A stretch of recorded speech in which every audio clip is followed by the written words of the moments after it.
मनोज जी, आप कैसे देखते हैं, क्योंकि क्लियरली पिछले 2-3 दिनों से जिस तरह से ट्रेड एसोसिएशन ने कहा है कि 30-32 लाख शादियां अगले एक महीने में यहाँ पर एक्सपेक्टेड हैं भारतीय बाजारों में।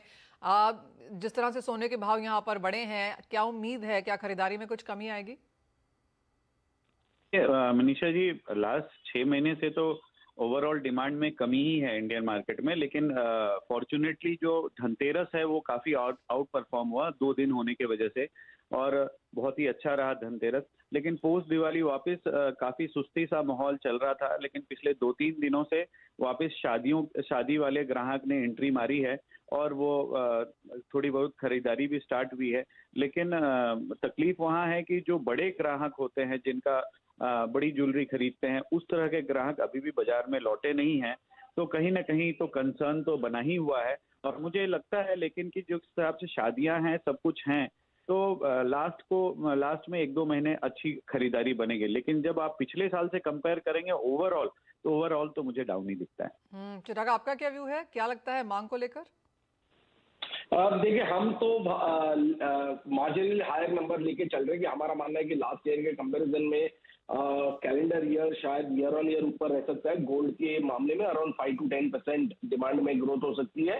ऑब्वियसली Q4 जो है, क्योंकि लास्ट ईयर Q4 इतना स्ट्रांग था मनीषा, तो शायद इस साल उस लेवल के Q4 की डिमांड नहीं दिखाई दे रही है।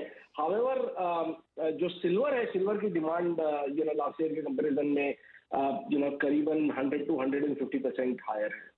ऑल राइट, यानी कि प्राइसेस यहाँ पर कुछ और तेजी जरूर दिखा सकते हैं, लेकिन वॉल्टिलिटी आपको यहाँ पर बरकरार रहेगी। जहाँ तक फिजिकल मार्केट्स की बात है, यहाँ पर ग्रोथ जरूर देखने को मिल सकती है। राहुल, आपसे भी जानना चाहेंगे, बिटवीन सोना और चांदी आपकी कन्विक्शन ज्यादा कहाँ पर है, और आप किस तरह की स्ट्रैटेजी बता रहे हैं? क्लियरली हमें सिल्वर में ज्यादा कन्विक्शन है कि सिल्वर ज्यादा आउट परफॉर्म करेंगे गोल्ड के अगेंस्ट में। मल्टीपल टाइम हम आपके चैनल पे कहते भी आ रहे हैं कि चांदी ज्यादा आउट परफॉर्म करेंगी। हालांकि जिस हिसाब से हम देख रहे हैं आज आज और कल में, हमें लगता है कि जिस जो जबरदस्त तेजी आई है उसका इसमें कूल डाउन आते हुए दिखेंगे। पर जो भी गिरावट आती है वो एक बाइंग अपॉर्चुनिटी के रूप में हम देखेंगे। सिल्वर में अभी के लिए देखें तो 62,500 का एक हर्डल है। यदि उसको क्लोजिंग बेसिस पे क्लोज करते हैं तो एक फर्दर अप ट्रेंड चालू होगा। अदरवाइज हमें लगता है यहाँ से एक बिकवाली की रुख ले सकते हैं। 62,500 के स्टॉप लॉस पे टारगेट रहेगा 61,000 एंड 60,500। ऑलराइट, एक नियर टर्म मुनाफा वसूली जरूर यहाँ पर देखने को मिल सकती है, लेकिन इसके बावजूद भी $21 के स्तर यहाँ पर चांदी ने होल्ड किए हैं, और 1700 के ऊपर फिलहाल यहाँ पर सोना भी बना हुआ है। लेकिन वो एक डिटेल्ड एनालिसिस हमारे एक्सपर्ट्स ने आपको दिया है। क्या कुछ एक्सपेक्ट कर सकते हैं आप खरीदारी के हिसाब से और प्राइसेस के लिए भी? मनोज जी, बहुत शुक्रिया साथ जुड़ने के लिए। चिराग, आपका भी। और गोल्ड स्पॉट से आगे बढ़ेंगे और बात यहाँ पर अब मेटल्स की कर लेते हैं, क्योंकि अगर आप पिछला एक हफ्ता देखें तो चाहे वो कॉपर है, एल्यूमिनियम है या जिंक है, इन सभी में 5 से 6.5% का इजाफा देखने को मिला। कल भी यहाँ पर तेजी थी, लेकिन भारतीय बाजार ऑफकोर्स सिर्फ आधे दिन के लिए कारोबार कर रहे थे। लेकिन आज हल्की सी मुनाफा वसूली के साथ कारोबार है। एल्यूमिनियम इकलौता मेटल है जहां पर बढ़त बनी हुई है। राहुल, वो भी इसलिए क्योंकि चीन की तरफ से स्टेटमेंट्स आई हैं कि आउटपुट कट्स हम यहाँ पर आगे जाता हुआ देख पाएंगे। 2 लाख टन का जो कैपेसिटी आउटपुट कट है वो एल्यूमिनियम में माना जा रहा है अब। तो किस तरह का सपोर्ट एल्यूमिनियम देख सकता है, और बाकी मेटल्स के लिए क्या स्ट्रैटेजीज हैं? एल्यूमिनियम क्लियरली हमें लगता है कि 209 एंड 211 तक के टारगेट अगले 1 से 2 दिन में देखे जा सकते हैं। ओके। बट नीचे के स्टॉप लॉस काफी बड़े हो चुके हैं। अभी फिलहाल में देखें तो एक छोटे स्टॉप लॉस 204.20 का है। उसके नीचे देखें तो मेजर जो सपोर्ट है दैट इज द 202.30 का है।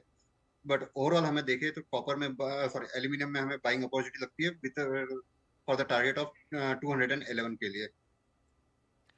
और एनर्जी मार्केट्स कैसे देखते हैं आप देन राहुल? बिकॉज यहाँ पर जो मुनाफा वसूली है कितनी लंबी चलती हुई नजर आएगी, और जो ब्रेंट ने यहाँ पर 5% का इजाफा किया है मार्जिन में, क्या वो एक रीजन है मुनाफा वसूली का? देखिए, दो रीजन हो गए हैं। कल हमने देखे कि ब्रेंड मतलब जो मार्जिन इंक्रीज हुए इंटरनेशनल मार्केट में वो एक फैक्टर्स था। सेकेंडरी कल यूएस की जो इन्वेंट्री आई है वो भी सरप्राइजिंगली बढ़ के आती हुई दिखी। एंड थर्ड चीज है कि जो चाइना में कोविड के केसेस है वो मई महीने के बाद में फर्स्ट टाइम 7,500 के क्रॉस जाते हुए दिखे हैं। हम्म। तो जो हम अटकलें लगा रहे थे कि जीरो कोविड पॉलिसी को कैंसल किया जा सकता है, अब वो वापिस से एक बार दरकिनार होती हुई दिख रही है। तो हमें लगता है कि क्रूड में वोलेटिलिटी बनी रहेगी। ऊपरी लेवल पे सेलिंग प्रेशर भी बनता रहेगा। बट ओवरऑल हमें लगता है कि WTI क्रूड $84 टू $91 के बीच में मूव करते हुए दिखेगा। वहीं पे ब्रेंट क्रूड की बात करें तो $88 टू $97 के बीच में मूव करते हुए दिखना चाहिए। आज के लिए देखिए तो आज हमें लगता है कि क्रूड में MCX पे बाइंग करके चलना चाहिए इस लेवल पे with a stop loss of 7150, target रहेगा 7350 पे। एक कमेंट आपका नेचुरल गैस पे भी, क्योंकि ऊपरी स्तरों से गिरावट के बाद अब एक रेंज में ही हम ट्रेडिंग होते हुए देख रहे हैं। आज प्राइसेस आधा % ऊपर है, तो एक दिन ऊपर एक दिन नीचे के ट्रेड्स दिखते हैं। फिलहाल 508 के लेवल्स पर है। यहाँ क्या सजेशंस हैं, क्या रेंज आपके हिसाब से एक्सपेक्ट कर रहे हैं गोइंग फॉरवर्ड? नेचुरल गैस के अंदर भी हमें लगता है कि यहाँ पे बाइंग अपॉर्चुनिटी बनती है। स्टॉप लॉस जो रहेगा 500 का रहेगा। ऊपर में टारगेट हमें लगता है 520 टू 528 तक के टारगेट 1 से 2 दिनों में देखने को मिल सकते हैं। नेचुरल गैस में कल हमने एक अनाउंसमेंट आते हुए देखी कि जो अगले 2 सप्ताह है वो यूएस के अंदर माइल्ड विंटर रहने के चांसेस है, उस वजह से वो फॉल देखने को मिला है। बट हमें लगता है कि नवंबर एंड के बाद में विंटर सीजन एक पीक बनते हुए दिखेगा, पीक पे आते हुए दिखेगा, और उस समय नेचुरल गैस की डिमांड काफी अच्छी रहना चाहिए। तो हमारी सलाह रहेगी नेचुरल गैस में सेलिंग की पोजीशन ना बनाए, ओवरऑल बाइंग ऑन डीप की स्ट्रेटेजी के साथ काम करते हुए चले। ओके, तो स्ट्रैटेजी